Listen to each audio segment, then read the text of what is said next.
सर्वांना जय भीम, जय महाराष्ट्र, जय हिंद, जय Bharat. India unlimited digital news चॅनलमध्ये सगळ्यांचं स्वागत आहे.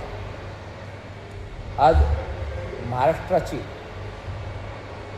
आणि पूर्ण देशाची प्रतिमा, गरिमा मलिन होईल अशा प्रकारचं आज महाराष्ट्राच्या राज्यामध्ये, केंद्राच्या राज्यामध्ये आणि भारत देशामध्ये एस्टीम फाईल गाजते. ते केंद्रातील देशाचे पंतप्रधानांची, आणि कॅप्टन फाईल गाजते ती राज्यातील मंत्रिमंडळाची. आता राज्याच्या मंत्रिमंडळाची फाईल आज एकदम गरमागरमीमध्ये आहे, फार गरम वातावरणामध्ये आहे. आणि सगळेच म्हणजे गृहमंत्री, केंद्रातील गृहमंत्री अमितजी शहा सुद्धा त्या भोंदूबाबाबरोबर आहेत. अशोक खरात आणि राज्याचे मुख्यमंत्रीसुद्धा आहेत. राज्याचे मुख्यमंत्री देवेंद्र फडणवीससुद्धा आहेत. राज्याचे उपमुख्यमंत्री एकनाथराव शिंदेजीसुद्धा आहेत. केंद्रातील खासदार कल्याण डोंबिवलीचे श्रीकांत शिंदेसुद्धा आहेत. आणि राज्याचे मला वाटतं मंत्री विखे पाटील हे सुद्धा आहेत. कॅबिनेट मिनिस्ट्री आहे. असे सर्व मंत्रिमंडळ या लैंगिक भोंदूबाबाच्या कचाट्यामध्ये, मोहमायामध्ये, जाळ्यामध्ये अडकलेले आहेत. आणि राज्याच्या महिला आयोगाच्या ज्यांचे 2015पासूनचे संबंध आहेत, म्हणजे 2015 म्हणजे 2015 ते आज 2026 म्हणजे 11 वर्ष संबंध आहेत.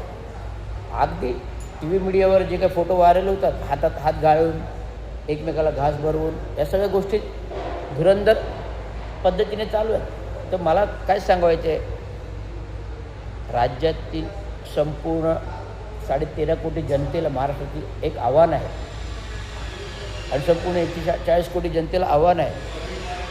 आपल्या मतदानाच्या अधिकारावर, आपल्या मताच्या अधिकारावर हे लोक निवडून येतात. परंतु आत्ता मागील 2 वर्षात झालेल्या निवडणुका, केंद्राच्या लोकसभेच्या आणि आता राज्याच्या निवडणुका, याच्यामध्ये ह्या लोकांना बिलकुल जनमत प्राप्त नाही. जे लोकसभेमध्ये मागील 350 खासदार होते, आज 240वर आले, म्हणजे 110ने कमी. राहुल गांधींच्या धुरंधर प्रचार प्रसारमुळे आज ते सरकार रोखलं गेलं. आणि देशाचे पंतप्रधानांचा कार्यकाल आपण बघतोय कशा प्रकारे चाललेला आहे. आणि राज्याच्या सरकारी मंत्रिमंडळाचा कार्यभार तर बोगसच आहे. जर EVM हॅकिंग, टक्का, मताची चोरी करून हे सरकार आलेलं आहे, आणि मताची चोरी करून आलेले सरकार आपल्या डोक्यावर बसून सरकार चालवत आहे. आणि सरकार चालवत असताना अशा भोंदूबाबाबरोबर राहून जर सरकारची परिक्रमा जादूटोणे करून होत असेल, आणि त्याचा एक जादूटोण्याचा बळी म्हणजे अजितदादा पवार यांच्या देवगिरी बंगल्याच्या समोर जादूटोणा, यांच्या बारामतीमध्ये जादूटोणा.